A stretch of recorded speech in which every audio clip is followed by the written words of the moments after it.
All right, so we're going to do our final part of our shawl, which is the knit on edge that also binds off at the same time.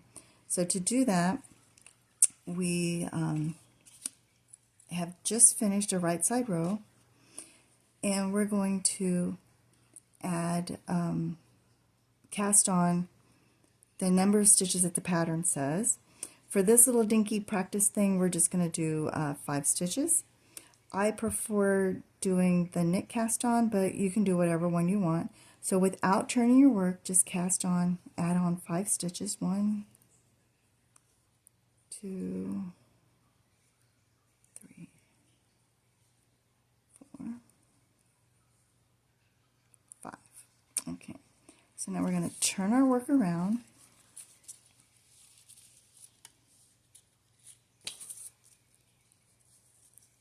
And we're going to knit back to the 5th stitch. So 1,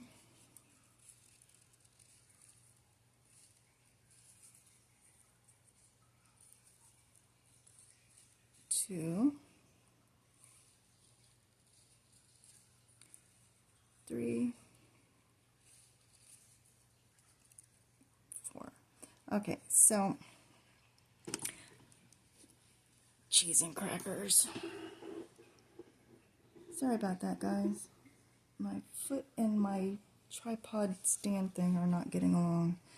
So this was our first cast on stitch, and this was the stitch from the shawl. And you have a little gap, but don't stress about it. It'll disappear. You don't have to worry about it.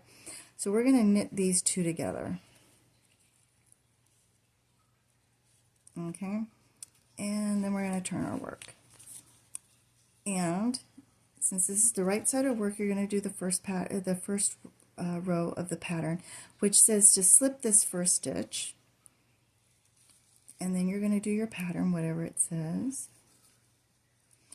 And according to the pattern, you're always going to have a yarn over before the last 2 stitches. So we're going to stick a yarn over in because I want to show you another element of this knit edge that we're doing. And we're going to turn our work. And you have the choice. You can slip this stitch here, or you can knit it. I kind of like how it looks knitted, but it's totally up to you. So we added in a stitch, so we're going to knit back 6 now. So 2,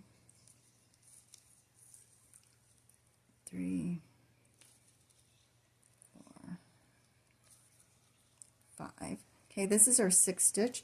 So this is our edge, what we're making, and this was our shawl, which we've already made. We're going to knit these 2 stitches together so that they're joined. So knit and turn, slip this stitch. Make sure you have your yarn in the back, because if you have your yarn here and you slip this, it is workable, but it's just not, it's not, you just don't want to do that. So make sure you have your yarn in the back, slip this first stitch, do your pattern,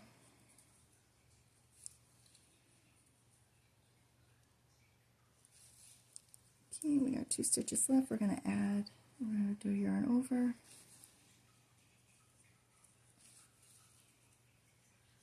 okay, we're going to turn, knit back,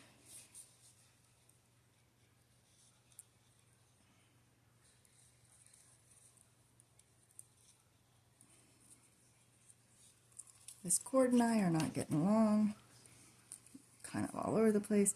You can use like a single double pointed needle for this if you want, because you're only doing a short number and then you're turning, and just leave your shawl on your circular needle, especially if this cord is driving you a little batty. This one is just not behaving today. So this is our 7th stitch plus a shawl stitch, so knit these 2 together and turn our work. Get the cord out of the way. Good grief.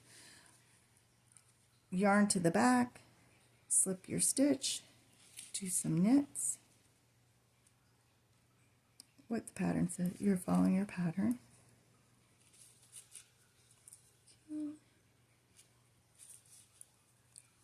Throw yarn in.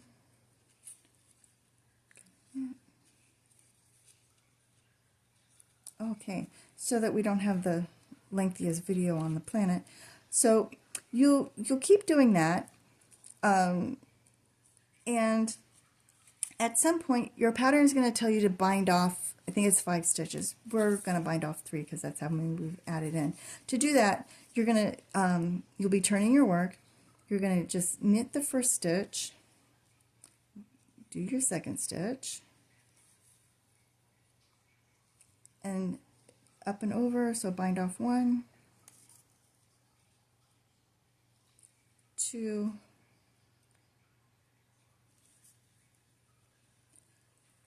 3, and then you knit back down to your shawl and stitch. So edging stitch, shawl stitch, knit these 2 together, and then you're ready for your next row, and you've made your point. So while we're slipping this stitch, you'll see that it's making this nice little gap here. Don't worry about it when we're blocking and finishing the shawl. You seriously are not going to see where this gap was. It's going to just blend in and be part of the shawl. And let me show you on, we'll show you on this one that's a work in progress. So as we bind off, where's the edge? Okay, so as we're binding off, that's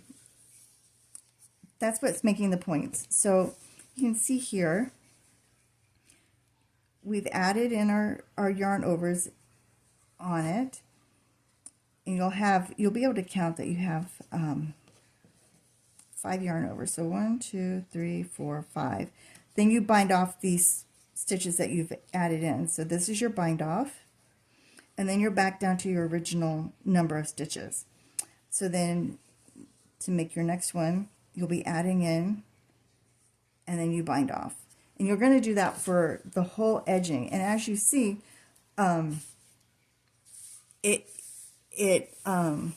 shoot, I wasn't on camera. You're making these points, and as you work this, you're also binding off for your shawl. And I wanted to show, so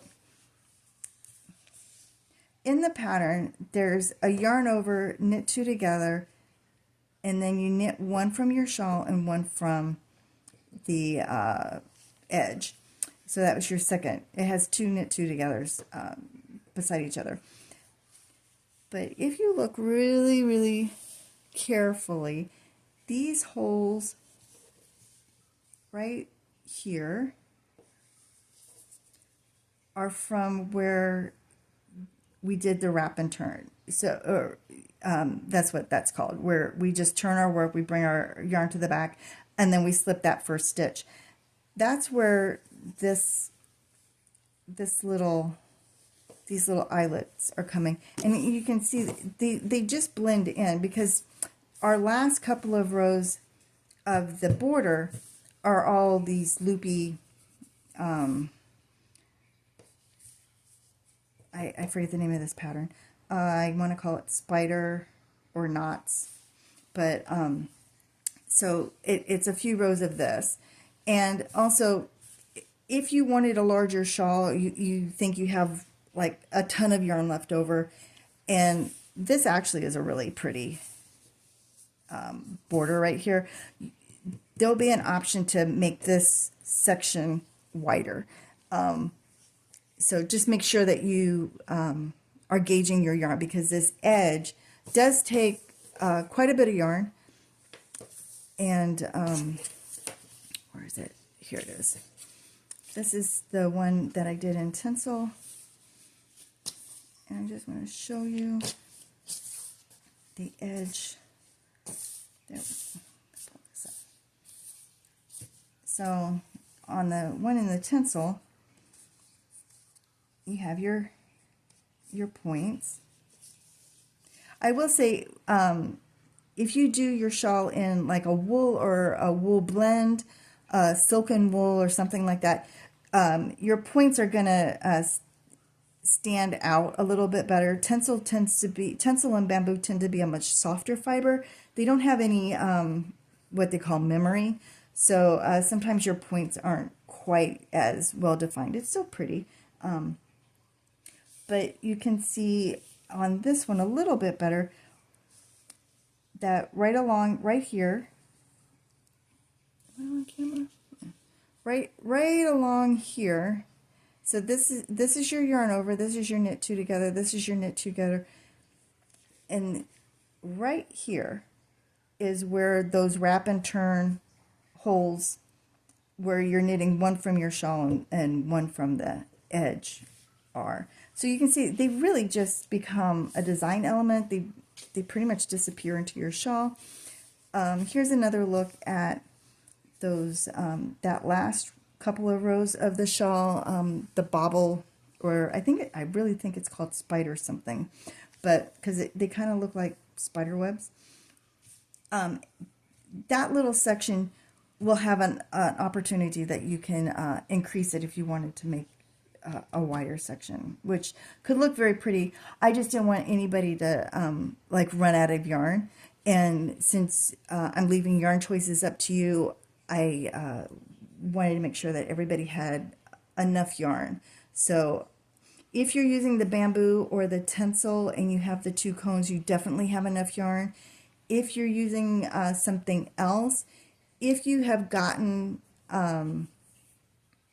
this exquisite and you only bought 2 skeins, then you have just enough to do the pattern as written. Don't increase that little section. If you bought a 3rd skein, then you have plenty of yarn. You can do that. But I still have half my edges to go, and I won't call it playing yarn chicken because I should have a few yards left to spare, but it's going to be close. But I think this is like $35 a skein. At $35 a skein, I really didn't want any waste.